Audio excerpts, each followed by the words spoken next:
अगर आप इस फिल्म को अच्छी तरह समझना चाहते हैं तो ये वीडियो लास्ट तक देखिए। इस मूवी की स्टोरी पिछले पार्ट के 1.5 साल बाद की है और अब तक वेनम और एडी ब्लॉक एक ही शरीर में रह रहे थे, पर उन दोनों में फिलहाल काफी अनबन चल रही थी क्योंकि वेनम खुल के जीना और बुरे लोगों को मारकर खाना चाहता था, लेकिन एडी इसके लिए राजी नहीं होता और वो वेनम को अपने अंदर ही दबा कर रखता है। इसी बीच एक दिन एडी को एक क्रिमिनल का इंटरव्यू लेने बुलाया जाता है जिसका नाम था क्लीट्स कैसिडी। कैसिडी एक सीरियल किलर था जिसने अब तक कई लोगों को मारा था और उसने उनकी लाशें कहीं छुपा दी थी। पुलिस ये जानना चाह रही थी कि उसने किस किस को मारा है और उन्हें कहाँ छुपाया है, पर कैसिडी अपना मुंह नहीं खोल रहा था और वो सिर्फ एडी ब्रोक से ही बात करना चाहता था क्योंकि क्लीट्स की पर्सनल लाइफ थोड़ी बहुत एडी के जैसी थी, इसीलिए वो उसे दोस्ती करना चाह रहा था। फिर जब उसका इंटरव्यू लेने आता है तब कैसे कैसिडी उसे बोलता है कि अगर वो उसकी बातें सुनेगा तो वो अपने सारे राज उसे बता देगा, लेकिन एडी उसकी बातों पर ध्यान नहीं देता और वो वेनम की मदद से कैसिडी की बनाई हुई सभी ड्राइंग को समझ लेता है और उससे ये पता लगा लेता है कि कैसिडी ने लोगों की लाशें कहाँ छुपाई हैं। इसकी वजह से एडी का करियर बहुत आगे बढ़ जाता है और कैसिडी को मौत की सजा हो जाती है,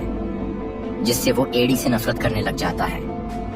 फिर अपनी सजा के कुछ दिन पहले एक आखिरी बार एडी को मिलने के लिए बुलाता है और जब एडी जाकर उससे बात करता है तब कैसिडी उसे बहुत बुरा भला कहता है, जिसकी वजह से वेनम को गुस्सा आ जाता है और वो उस पर हमला कर देता है। तभी कैसिडी एडी के हाथ पे काट लेता है और क्योंकि उस वक्त एडी के शरीर में वेनम था, इसीलिए कैसिडी के उसे काटते ही वेनम का एक हिस्सा उसके पास चला जाता है और वो कैसिडी के शरीर में बढ़ने लगता है। दूसरी तरफ एडी और वेनम का झगड़ा हो जाता है क्योंकि वेनम काबू से बाहर हो गया था। इसी वजह से एडी उस छोटे हिस्से को अपने शरीर से बाहर निकाल देता है और तब वेनम भी खुशी खुशी एडी से अलग हो जाता है और वो दूसरे लोगों के शरीर पे कब्जा करके आजादी से घूमने लगता है।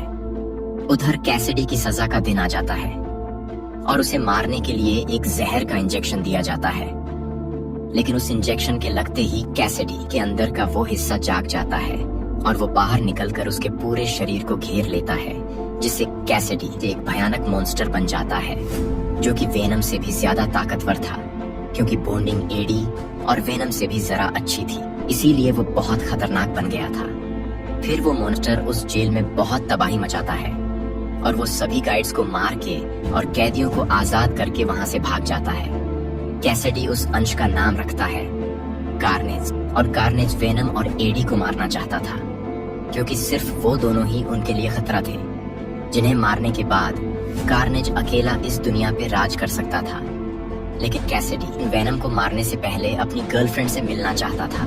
बहुत साल पहले कैसिडी जब छोटा था तब उसकी खराब मानसिक स्थिति की वजह से उसे एक खास स्कूल में रखा गया था जहां उसकी मुलाकात फ्रांसिस बैरिसन नाम की एक लड़की से हुई थी जिसके पास तेज आवाज निकालने की शक्ति थी।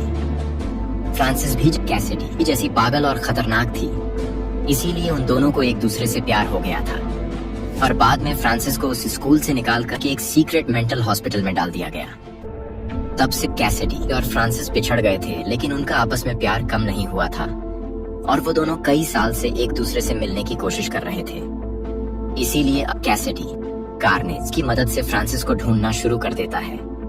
दूसरी तरफ एडी को ये पता चल जाता है कि कैसिडी जेल से भाग गया है और वो एक मॉन्स्टर बन गया है, तो इससे वो ये समझ जाता है कि कैसिडी को उसी की वजह से एक अंश मिला है और उसकी वजह से मौत की सजा हुई थी। इसीलिए उसे ये डर सता रहा था कि वह उससे बदला लेने आएगा और अब एडी के पास अपने बचाव के लिए वेनम भी नहीं था, इसीलिए वो वेनम की तलाश शुरू कर देता है और वो ये भी समझने की कोशिश करता है कि कैसिडी की अगली चाल क्या हो। उधर कैसिडी ये पता लगा लेता है फ्रांसिस को रेमन क्राफ्ट में कैद रखा गया है, इसीलिए वो वहाँ पहुँच जाता है और वो कार्नेज की मदद से फ्रांसिस को आजाद कर देता है। इसी दौरान जब फ्रांसिस अपनी शक्ति का इस्तेमाल करती है तो इससे कार्नेज को बहुत तकलीफ होती है क्योंकि तेज आवाज कार्नेज की कमजोरी थी। फिर कैसिडी और फ्रांसिस उस जगह को तबाह करके वहाँ से निकल जाते हैं। इसके बाद वो दोनों अपनी बचपन वाली स्कूल में जाते हैं और अपने पागलपन के चलते वो उस जगह को आग लगा देते हैं। दूसरी तरफ पैट्रिक मलिंगन नाम का एक पुलिस ऑफिसर जो कि फिलहाल का केस संभाल रहा था, वो एडी को गिरफ्तार कर लेता है क्योंकि ऑफिसर मलिंगन को लग रहा था कि एडी का कैसिडी से कोई कनेक्शन है और कैसिडी अभी पूरे शहर में तबाही मचा रहा था। इसीलिए उस तबाही को रोकने के लिए पुलिस वाले एडी को गिरफ्तार करके उसे पूछताछ करते हैं। तब एडी लॉयर को बुलाता है जो थी उसकी पुरानी गर्लफ्रेंड एन वेंग। असल में एडी को अभी वेनम की जरूरत थी, पर वो उसे ढूंढने नहीं जा सकता था। इसीलिए वो एन को पूरी सच्चाई बताकर उसे वेनम को ढूंढने बोलता है। और तब एन अपने नए बॉयफ्रेंड डैन के साथ मिलकर वेनम को ढूंढ लेती है और वो खुद वेनम का रूप लेकर जेल तोड़ के एडी को आजाद करा देती है। फिर वेनम एडी के पास आ जाता है और वो दोनों मिलकर फ्रांसिस की तलाश में लग जाते हैं। उधर क्लीट्स और फ्रांसिस अपनी शादी की तैयारी कर रहे थे और वो अपनी शादी में 3 लोगों की बलि चढ़ाने वाले थे, जिसमें से 2 लोग तो एडी और वेनम थे और तीसरा आदमी था पैट्रिक मलिंगन। कई साल पहले ऑफिसर मलिंगन के हाथों फ्रांसिस को गोली लग गई थी, जिसकी वजह से उसकी एक आंख फूट गई थी।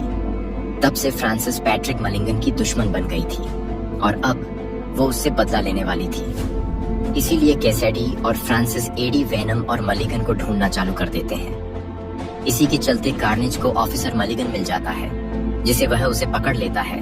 और जब फ्रांसिस एडी की तलाश में उसके घर जाती है तो वहाँ उसे एडी नहीं मिलता, लेकिन वहाँ पर उसे एन की फोटो दिख जाती है, जिसे देखने के बाद फ्रांसिस एन के पास जाती है और उसे किडनैप कर लेती है ताकि एन को बचाने के लिए एडी और वेनम सामने आ जाए।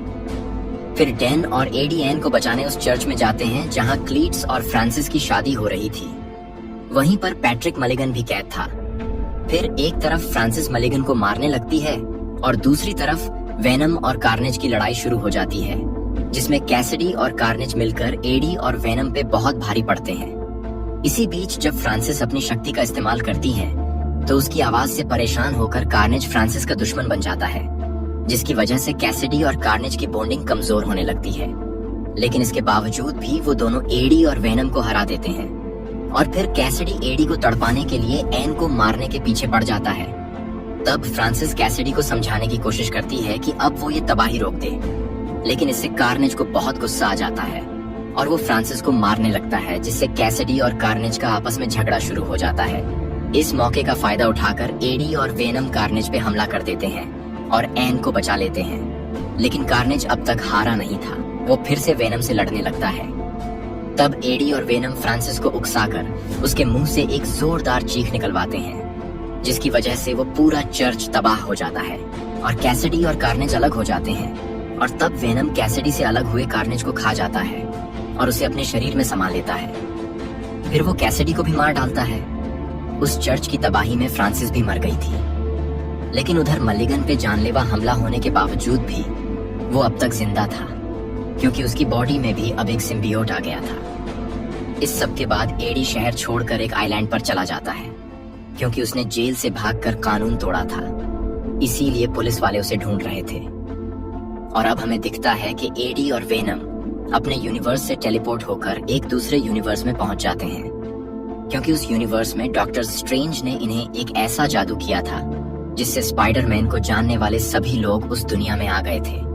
और क्योंकि हर वेनम का अंश मल्टीवर्स के दूसरे अंश के दिमाग से जुड़ा हुआ था, इसीलिए वेनम को ये मालूम था कि पीटर पार्कर स्पाइडरमैन है, जिसकी वजह से उस पे डॉक्टर स्ट्रेंज का जादू काम कर गया। और क्योंकि एडी उस वक्त वेनम से जुड़ा हुआ था, इसीलिए वो भी वेनम के साथ उस यूनिवर्स में पहुंच गया। लेकिन क्योंकि स्पाइडरमैन न्यूयॉर्क में रहता था और एडी मैक्सिको में था, इसीलिए उनकी मुलाकात नहीं हो पाई।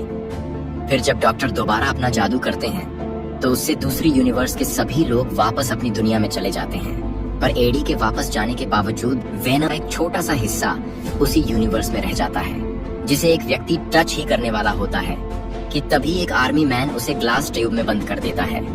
और अब हम देखते हैं कि कई सौ वेनम के अंश मिलिट्री कैंप में कैद हैं, जिन्हें एडी और वेनम छुड़ाने की कोशिश कर रहे हैं, क्योंकि धरती से बहुत सारे एस्ट्रॉयड टक्कर आते हैं, जिनमें बहुत सारे एलियन क्रीचर्स हैं जो वेनम से भी कई गुना ताकतवर हैं, जिस वजह से वेनम अपनी ही मिलिट्री से टक्कर लेता है और सभी वेनम से कहता है वेनम, जिसके बाद वह एक घोड़े को भी वेनम में बदल देता है, जिससे वह तेजी से एलियन क्रीचर के पास पहुंच सकता है। और जब उसे पता चलता है कि क्रीचर एक एरोप्लेन को अपना निशाना बनाने वाला है, तो वह पहले ही प्लेन से चिपक कर क्रीचर का इंतजार करता है, लेकिन क्रीचर उस पर भारी पड़ता है, जिससे वेनम भी उसे काबू नहीं कर पाता और वह एलियन क्रीचर मिलिट्री बेस पर हमला कर देता है, जहां से वह वहां कैद रहस्यमयी क्रीचर्स को छुड़ा लेता है। लेकिन अब वेनम एडी से कहता है कि Eddie, the time is come, और फिर शुरू होता है महायुद्ध वेनम के अंशों का और विनाशकारी रहस्यमयी क्रीचर्स का। इस बैटल में कौन जीतेगा ये आपको कमेंट करना है और चैनल को सब्सक्राइब भी करना है। धन्यवाद।